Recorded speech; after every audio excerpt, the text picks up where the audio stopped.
I'm joined now by 12 News politics editor Ted Nesi for an overview of some of the key races that we are tracking this election cycle. Hi, Ted. Hi, Anita. Good to be with you. So obviously everyone is talking about the presidential contest between President Trump and Joe Biden, but since Rhode Island and Massachusetts aren't swing states, a lot of the focus here is on the elections further down the ballot. Now, as a reminder to everyone, the big statewide offices like governor are not on the ballot again until 2022, but there are some contests for Congress. Yeah, Anita, so let's start with Rhode Island as we kind of give people a cheat sheet on these elections coming up. The top of the ticket this year in Rhode Island is Democratic U.S. Senator Jack Reed. Reed was first elected in 1996. He's seeking another 6-year term.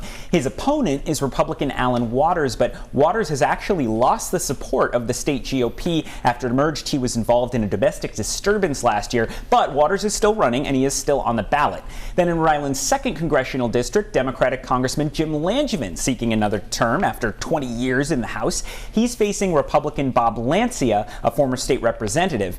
And then Congressman David Cicilline has no Republican opponent, but there are 2 independents running against Cicilline. Well, now turning to the local races, quite a few Rhode Island mayors are on the ballot this year, and getting the most attention is Cranston because it's an open seat. That's right. Alan Fung, the mayor of Cranston, is term limited, so he isn't running again after 12 years at City Hall. Both parties have solid candidates for Cranston mayor. The Republicans have nominated City Councilor Ken Hopkins, who's supported by Fung, and the Democrats have nominated former City Councilor Maria Bucci. Anita, another mayoral race to keep an eye on is over in Warwick. There is an incumbent Democratic mayor, Joe Solomon, but he's facing a challenge from independent candidate Frank Picozzi, who's fairly well known in the city. Solomon has the advantage of being an incumbent, but Picozzi seems to be running a strong underdog campaign. One other one to highlight over in Central Falls, that's another city hall which will get a new mayor this year due to term limits. City Councilor Maria Rivera won a strong share of the vote in the preliminary. She faces former police chief Joseph Moran.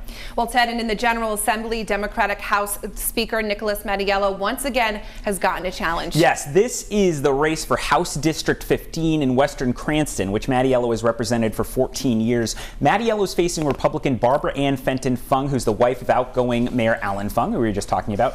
Only the voters in Cranston, of course, will decide this race, but it matters to the whole state, because if Mattiello were to be defeated, the House Speaker's job would open up, and that's sometimes called the most powerful political position in Rhode Island.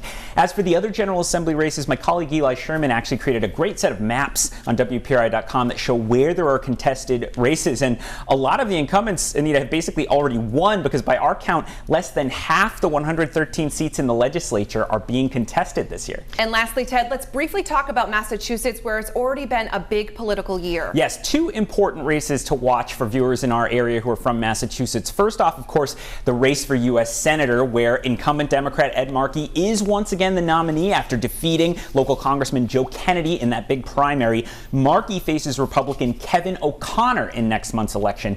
And then Kennedy's decision to run for Senate means he's not a candidate for re-election in his 4th congressional district seat. That includes Fall River, Attleboro, Taunton. So voters there will be choosing a new congressman or congresswoman. That race pits Democrat Jake Auchincloss, who's a city councilor from Newton, against Republican Julie Hall, who's a former Attleboro city councilor.